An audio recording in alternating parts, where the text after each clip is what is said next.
안녕하세요. 만나서 반갑습니다. 역사가 김영주입니다. 한중일 근대사 삼국지 제91부 태평천국 여왕 진옥성의 서부전선 대공세라는 주제를 가지고 오늘 여러분과 함께 할 겁니다.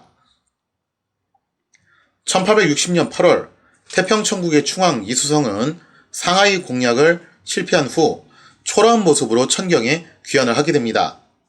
하지만 진도가 안 빠지기는 서부전선도 마찬가지긴 했어요.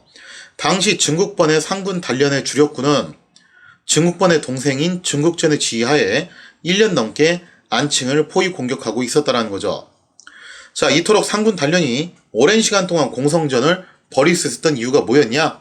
그게 가능했던 이유는 후방에 우창이 주둔하고 있는 호북순무 호리믹이 끊임없이 보급을 대주고 있었기 때문이었다는 거죠. 자, 호리믹은 본래 이제 이석빈을 선봉에 세워가지고 한참 이제 장강 전선을 밀어붙이고 있었잖아요. 자, 그러다가 3하 전투에서 이석빈이 전선 이후에 일단 최전선에서는 물러나게 됩니다. 그러면서 최전선을 증국번이 대신했다는 거예요. 자, 그리고 호리믹은 우창이 주둔하면서 후방 보급 임무를 전담을 하게 되었다는 거죠. 이에 증국전의 상군 단련은 우창이 직결한 막대한 물자들을 장강수로를 통해서 끊임없이 보충을 받음으로써 장기 공성전을 이어갈 수 있었다는 거예요. 사실 공성전의 정석은 상대방을 포위한 다음에 말려죽이는 거잖아요. 그래서 그 정석대로 수행할 수 있었던 원동력이 뭐였냐면은 바로 우창이 주둔하고 있는 호리믹이 끊임없이 보급을 대줬기 때문이라는 겁니다. 자, 따라서 서정을 주도하고 있던 영왕 진옥성은 이 우창을 급습함으로써 상군 단련의 후방을 붕괴시킬 수 있고 나아가 안칭의 포위까지도 자동으로 풀리지 않겠냐, 그렇게 생각을 했던 것 같습니다. 문제는 적진 깊숙이 위치한 우창을 어떻게 공격할 것이냐 이거였는데 과거에 천지의 수적 두목 출신이었던 나대강이 죽은 이후에 태평천국은 사실상 수군이 와해되어버렸고 그럼으로써 더 이상 장강의 통제권을 유지하기가 힘들어졌다는 거예요. 이로써 장강은 오롯이 청제국의 수중에 있었다는 거죠. 이 때문에 태평천국은 서부전선 공세를 함에 있어서도 장강수로를 이용하기가 힘들었다는 거예요. 따라서 진옥성은 과감하게 어차피 이렇게 된 거 장강수로를 포기하고 안희성의 내륙길로 신속히 행군해서 우창을 급습하자라는 계획을 세웠다는 겁니다.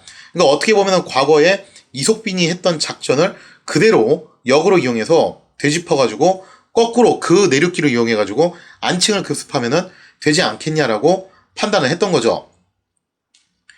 이러한 작전 하에 진옥성은 상하이 공략에 실패하고 귀환한 이수성에게도 협동작전을 요청을 하게 됩니다. 진옥성의 작전은 이러했어요. 진옥성 자신이 북쪽 내륙길로 이동을 하고 이수성은 일군을 이끌고 장강 남쪽의 내륙길로 이동해서 후코 삼거리를 거쳐가지고 우창을 협공할 태세를 갖춰달라는 거죠. 자, 그래서 이렇게 제안을 하게 됐는데 여기에 대해서 태평천국 지도부는 진옥성의 작전이야말로 현 상황을 타개할 수 있는 그야말로 일발 역전의 카드가 아니냐라면서 즉각 실행에 옮기게 되었다라는 겁니다. 1861년 2월 마침내 진옥성과 이수성이 각기 내륙길을 따라 우창을 목표로 전격전을 실행하게 됩니다. 그야말로 전격전이었죠. 그것도 보병으로 중심으로 가는 전격전이었는데 이번 계획은 보급품 수송을 사실상 포기하고 이거 자칫 잘못하면은 퇴로까지 차단당할지도 모르는 그런 무모한 작전이었어요. 진짜 잘못하면은 이석빈이 사마에서 괴멸당했던 것처럼 그거하고 똑같은 사태가 일어날 수 있는 형태의 작전이었다는 거죠. 하지만 위험한 만큼 성공했을 경우 현재 상황을 정말 일거에 역전할 수 있는 매혹적인 작전이기도 했습니다.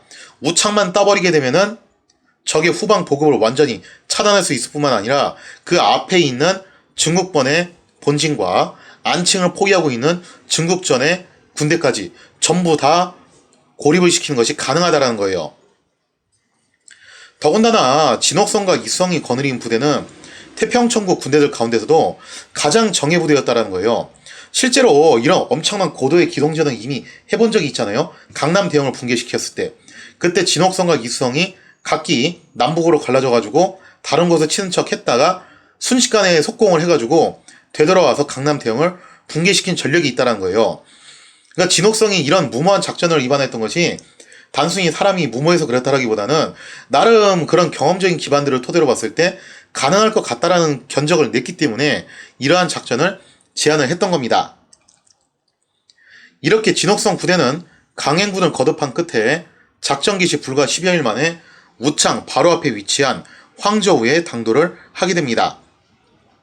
진옥성 입장에서는 우창이 7년 전 자신이 야간에 깜짝 성벽 등반 작전을 실행을 해가지고 함락시킨 그런 곳이잖아요. 그런 곳을 다시 이렇게 찾아왔으니 아마 감회가 새로웠을 거예요. 한편 우창이 주둔하고 있던 호리믹은 갑작스럽게 태평천국 부대가 우창 부근에 출몰을 하자 완전 멘붕에 빠지게 됩니다. 아니 저것들 어떻게 여기까지 왔지? 전방의 요새들은 분명히 멀쩡히 버티고 있는데 도대체 저 장발적 놈들이 무슨 수로 여기까지 왔냐 하면서 완전히 난리가 났던 거죠. 자, 그래서 지도를 놓고서 한번 당시 상황을 놓고 보면요. 현재 안칭을 중국전 부대가 계속 포위 공격을 하고 있죠. 그리고 그 안칭에서 조금 떨어진 지역, 아래쪽에 보면 이제 치먼이라고 돼 있잖아요. 그 치먼이란 지역에 중국번의 사령부가 거기 있어요. 자, 그리고 그 후방에는 호리믹이 있는 우창이 있습니다. 우창에 있는 호리믹은 바로 이 장강수로를 이용해서 끊임없이 중국번 부대에게 보급을 전달해주고 있었다는 거예요. 반대로 안칭은 지금 현재 태평천국이 장강에 대한 통제권을 상실했기 때문에 이렇다를 보급을 제대로 받지 못하는 상황에서 계속 1년 동안 고립되어 있는 상태였습니다. 자, 그래서 진옥성은 이 안칭을 구원하기 위해서 전공법들을 밀고 나가는 것보다 적의 후방을 한 방에 쳐가지고 붕괴시키자라는 작전을 입안을 했던 겁니다.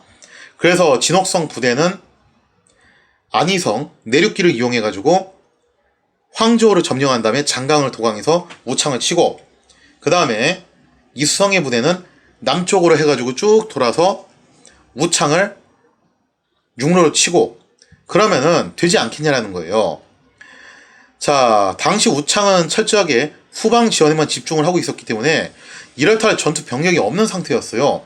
사실상 행정 요원들밖에 없는 상태였죠.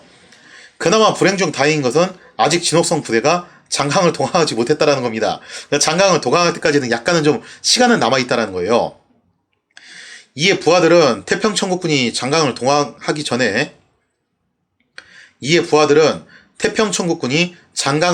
전에 창고에 불을 지르고 우창을 버리고 도망을 치자라고 그렇게 건의를 하게 됩니다. 그러나 호리믹은 일말의 희망을 걸고 일단 치먼에 있는 중국번에게 지원을 요청을 하기로 결정을 하게 됐어요.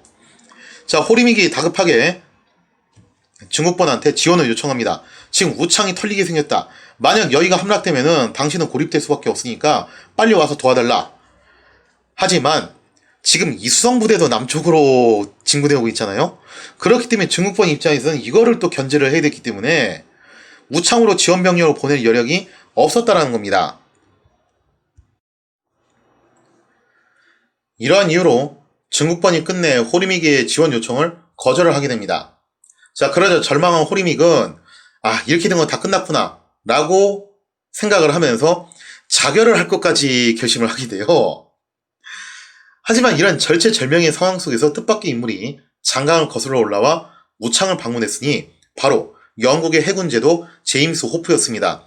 기억하시는 분들도 계시겠지만 잊어버리신 분들을 위해서 복습을 시켜드리자면은 다구포대 전투 때 승경림심의 함정에 빠져가지고 참패를 했는데 그럼에도 불구하고 훈장 수여를 받았던 바로 그 인물이죠. 제임스 호프가 왜 여기에 갑자기 툭 튀어나오게 되었냐? 바로 이때쯤 해가지고 제2차 아편 전쟁이 종결이 돼요. 그러면서 그 결과물로 베이징 조약이 체결이 됐다는 거죠. 자, 그러면서 영국과 프랑스는 장강이 자유로운 통행권을 보장을 받게 됐으며 우창은 장강수로의 계양장 중 하나로 인정을 받게 됐다는 거예요. 여기서 정말 뜻밖의 반전이 일어났다는 거죠. 이에 영국의 호프 제독은 우창의 계양장을 건설하기 위해서 선발대를 이끌고 장강을 거슬러 올라오게 되었습니다. 문제는 지금 태평천국의 영왕 진옥성이 우창을 호시탐탐 노리고 있었다는 점이에요. 이 때문에 호프 제독이 직접 나서서 태평천국과 청군 사이에 중재를 하겠다라고 나섰다는 겁니다.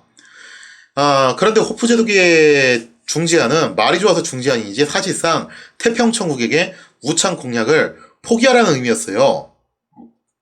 우창은 앞으로 우리 영국에 개항장이 들어설 곳이니까 당신들 여기서 손 떼고 물러나라, 이런 거죠.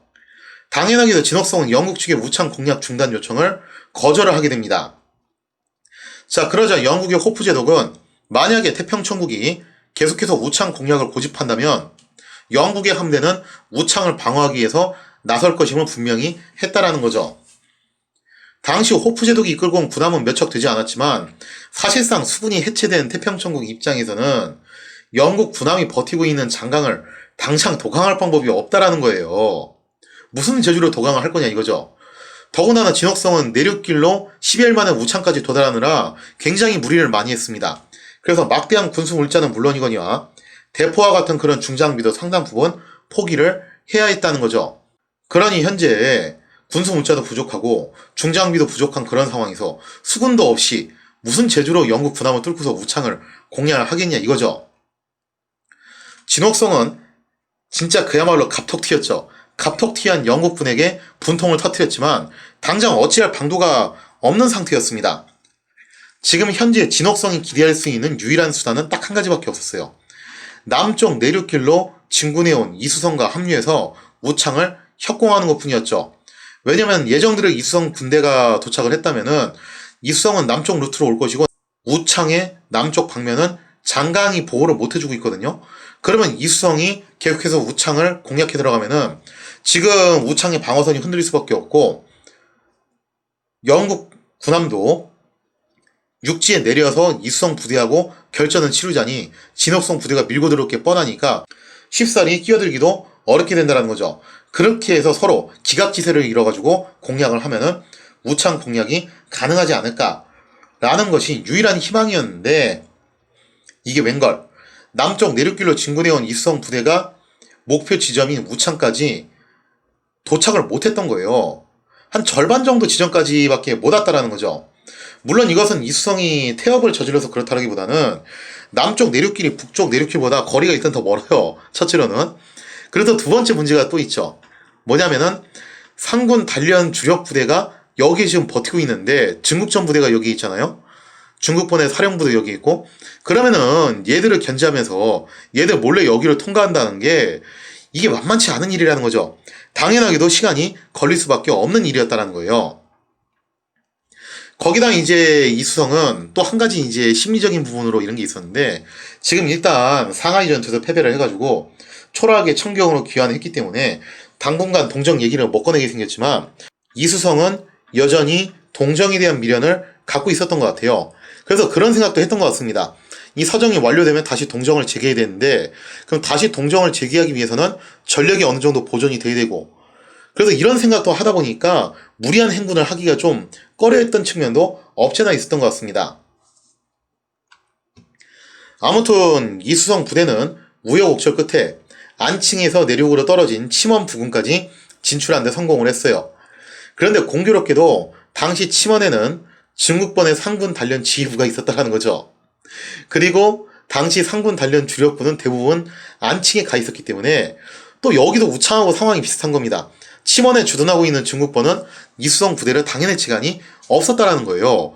그러면서 뜻밖에도 이수성한테 로또가 터진 거예요. 물론 이수성은 정확한 실정은 모르고 있었죠. 자, 이에 중국번은 침원을 포기하고 황급히 도주를 하려고 했습니다. 안 되겠다. 이거 버리고 도망가자. 자, 그러자 제자이자 같이 있었던 이용장은 이를 만류해요. 침원은 끝까지 사수를 해야 된다라고 주장을 했다라는 거죠. 왜 이용장은 침원을 끝까지 사수를 해야 한다고 주장을 했던 것이냐? 자, 지금 중국번이 위기에 빠져 있죠. 과연 중국번은 어떤 선택을 하게 될 것인가? 그냥 그대로 내뺄 것이냐? 아니면은 끝까지 버틸 것이냐? 이 이야기는 다음 시간에 같이 다루도록 하겠습니다.